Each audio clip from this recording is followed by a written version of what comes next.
وَلَقَدْ يَسَّرْنَا الْقُرْآنَ لِلذِّكْرِ فَهَلْ مِن مُّدَّكِرٍ يريد الله ليبين لكم ويهديكم سنن الذين من قبلكم ويتوب عليكم والله عليم حكيم والله يريد أن يتوب عليكم ويريد الذين يتبعون الشهوات أن تميلوا ميلا عظيما يريد الله أن يخفف عنكم وخلق الإنسان ضعيفا يا أيها الذين آمنوا لا تأكلوا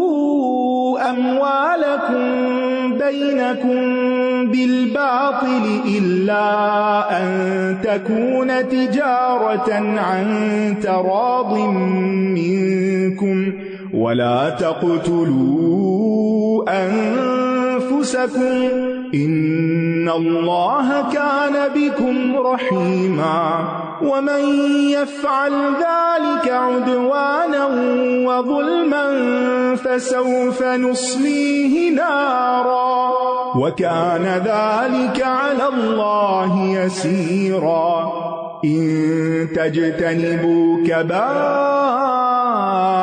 ما تنهون عنه نكفر عنكم سيئاتكم وندخلكم مدخلا كريما ولا تتمنوا ما فضل الله به بعضكم على بعض للرجال نصيب مما اكتسبوا وللنساء نصيب مما اكتسبن واسألوا الله من فضله إن الله كان بكل شيء عليما ولكل جعلنا موالي مما ترك الوالدان والأقربون والذين عقدت أيمانكم فآتوهم نصيبهم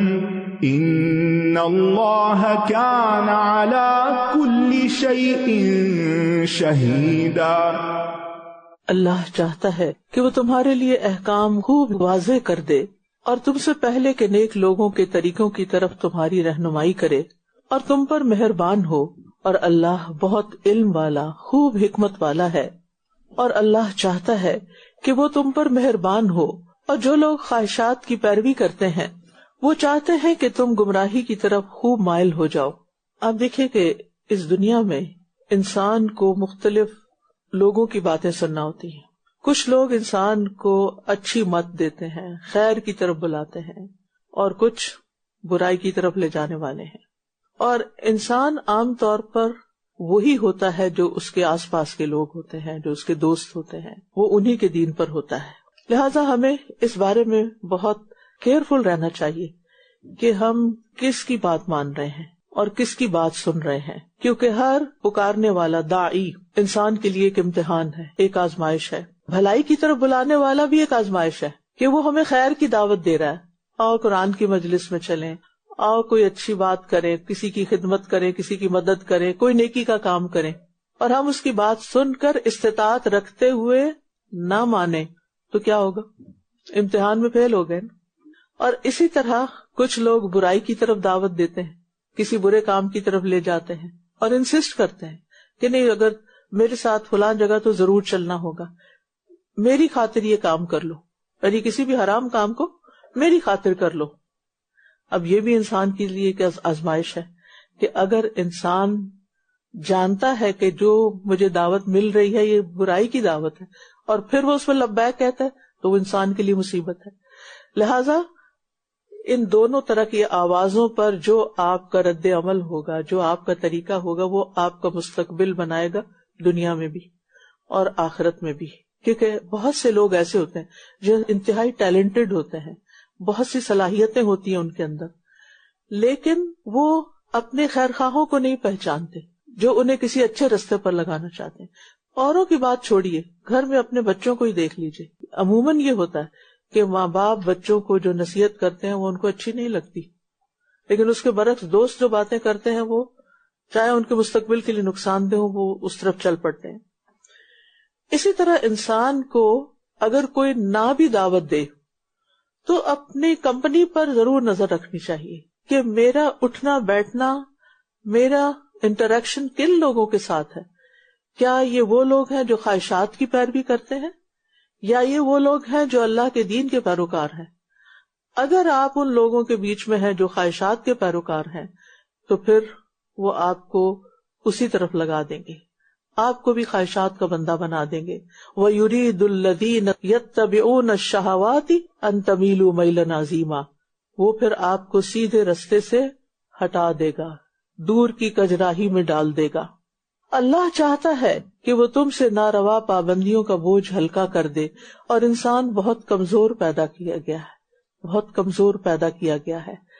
اللہ سبحانہ وتعالیٰ نے جو شریعت ہمیں دی ہے، جو دین ہمیں دیا ہے، اس میں بہت اعتدال ہے، اس میں کمزوروں کی بھی رعایت ہے اور طاقتوروں کے لیے بھی یہ کام آسان ہے۔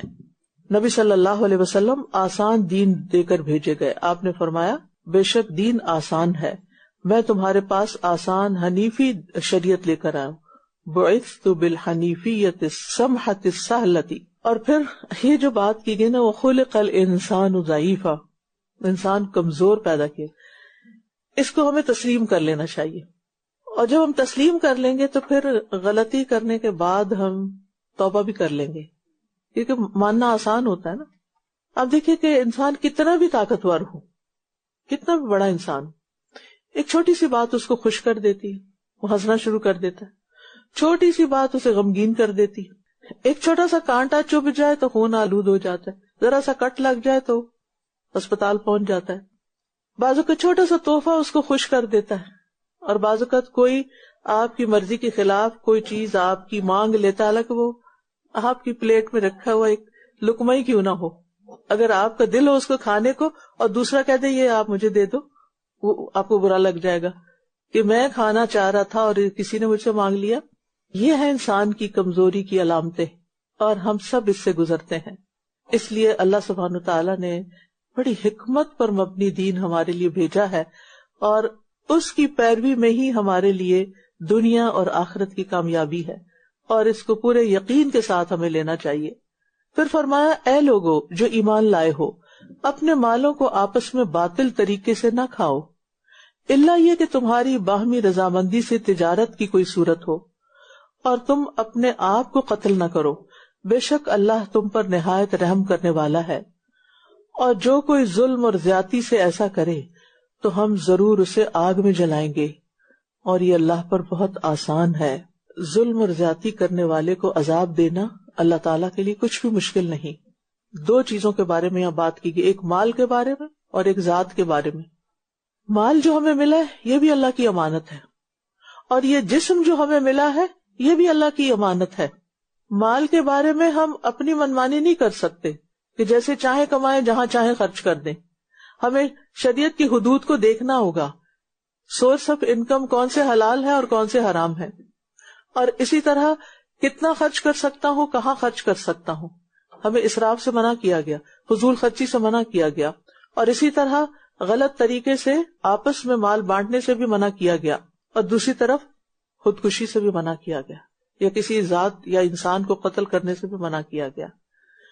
جو کوئی ظلم اور زیادتی سے ایسا کرے گا، کسی اور پر زیادتی کرے گا یا اپنے آپ پر کرے گا، یعنی اپنے آپ کو قتل کرنا بھی ظلم ہے، زیادتی ہے، نتیجہ اور انجام کیا ہے؟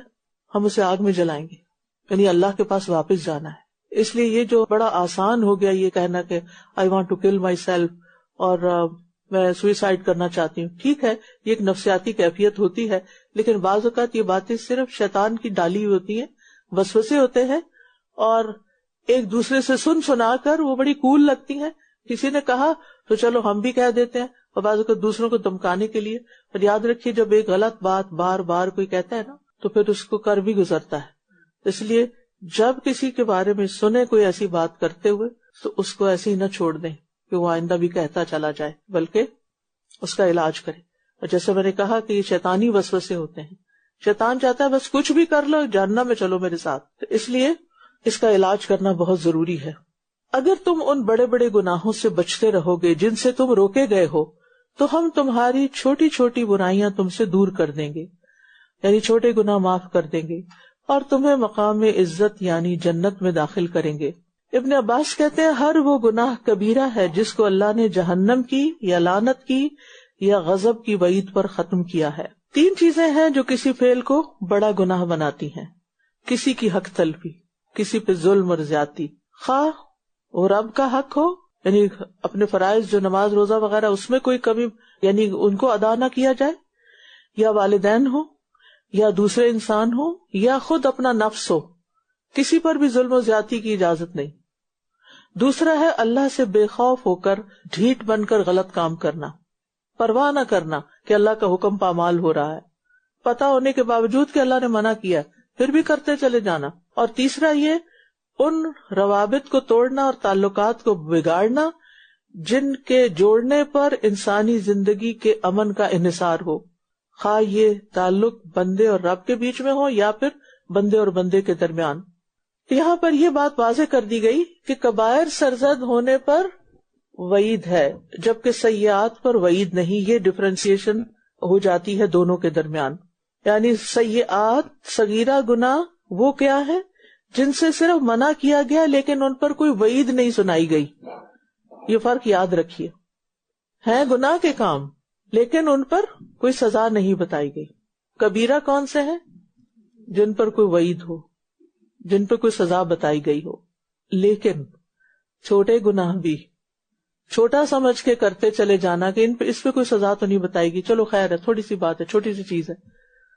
تو آپ دیکھیے کہ یہ آج کل آپ کے آس پاس جو برف کے ڈھیر پڑے ہوئے، پہاڑ کھڑے ہیں، یہ آسمان سے ایسے ہی اترے تھے، چھوٹے چھوٹے فلیکس تھے اور جمع ہوتے ہوتے ہوتے ڈھیر بن گئے. اب آپ ان کو ہلا نہیں پا رہے.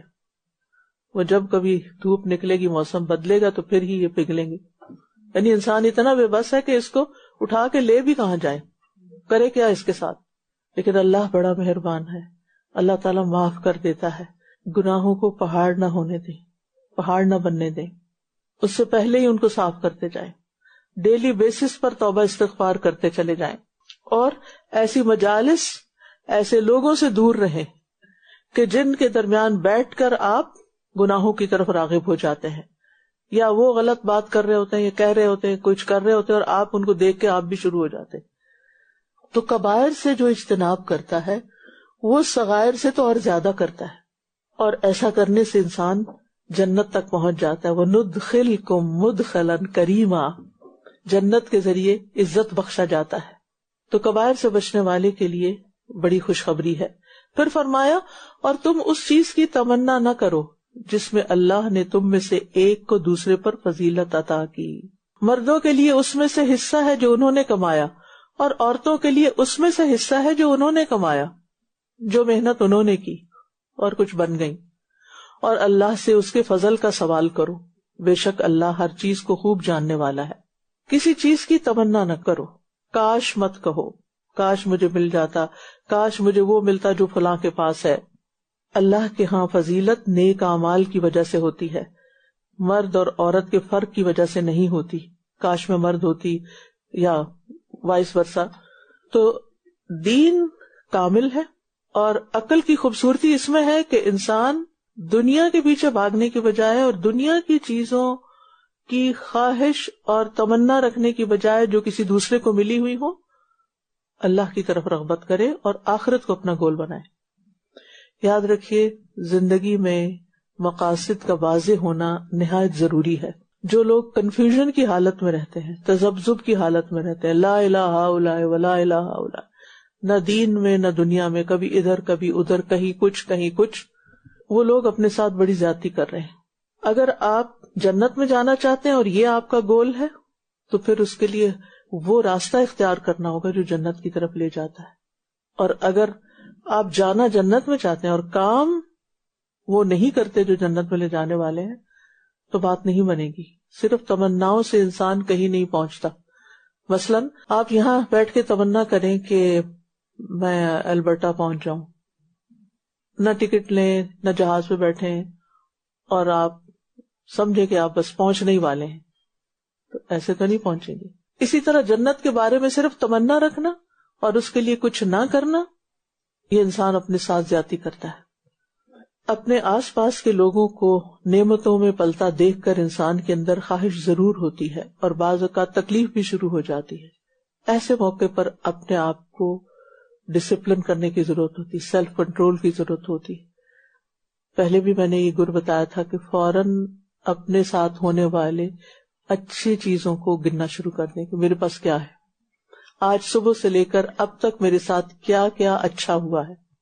تو آپ دیکھیں گے کہ آپ کا دل بدل جائے گا، آپ خوش ہونا شروع ہو جائیں گے. دوسروں کے پاس اپنے سے زیادہ دیکھ کر اور خاص طور پر دنیا دیکھ کر اپنا دل مت کھولیں، اپنا دل غمگین نہ کریں. بعض اوقات انسان کے پاس اچھا گھر ہوتا ہے لیکن کسی کا زیادہ اچھا گھر دیکھ کر وہ اپنے گھر کا بھی چین کھو دیتا ہے. بعض اوقات اس کے پاس ساری نعمتیں ہوتی لیکن وہ اس کو نظر ہی نہیں آ رہی ہوتی، اور دوسروں کی نعمتیں اس کو اچھی لگتی ہیں. ہو سکتا ہے تم کسی چیز کو پسند کرو اور وہ تمہارے لیے اچھی نہ ہو. اور پھر یہ اللہ تعالیٰ کی طرف سے بہت بڑی وصیت ہے، وَلَا تَتَمَنَّوْا مَا فَضَّلَ اللَّهُ بِهِ بَعْضَكُمْ عَلَى بَعْضٍ. اور خاص طور پر مرد اور عورت کا کمپیریزن آگے بتایا گیا، اس میں مت پڑو، کیونکہ ہو سکتا ہے کہ ایک شخص مرد پیدا کیا گیا اور بڑا سکسیسفل ہے بظاہر، لیکن وہ کچھ ایسے غلط کام کر رہا ہے کہ جس کی وجہ سے اس کے لیے آخرت کا عذاب ہے، اور ہم اسے دیکھ کے کہہ رہے کاش میں مرد ہوتی اور میں اس جیسی ہوتی. تو کتنا دھوکہ ہے یہ اور کتنا اپنے آپ کو نقصان دینے والی بات ہے. And vice versa. Hasan Basri کہتے ہیں کہ آپ آرزو کرتے ہیں کہ آپ کو فلاں اور فلاں جیسا مال مل جائے، اور آپ کو یہ نہیں معلوم کہ ہو سکتا ہے اسی مال میں اس شخص کی تباہی لکھی ہوئی ہے جو اس کے پاس ہے. کسی کو ملنے والی چیز کی تمنا نہ کرو. ہاں وَاسْأَلُوا اللَّهَ مِنْ فَضْلِهِ، اللہ سے فضل ضرور مانگو کہ اللہ مجھے بھی دے، حلال سے دے، جائز دے، اپنے پاس سے دے. پھر فرمایا اور اس ترکے میں سے جو والدین اور قریب کے رشتے دار چھوڑ جائیں ہم نے ہر ایک کے وارث مقرر کر دیے ہیں، اور جنہیں تم سے تمہارے عہد و پیمان نے باندھ رکھا ہے تو تم انہیں بھی ان کا حصہ دے دو، بے شک اللہ ہر چیز پر خوب گواہ ہے. وَلَقَدْ يَسَّرْنَا الْقُرْآنَ لِلذِّكْرِ فَهَلْ مِن مُّدَّكِرٍ.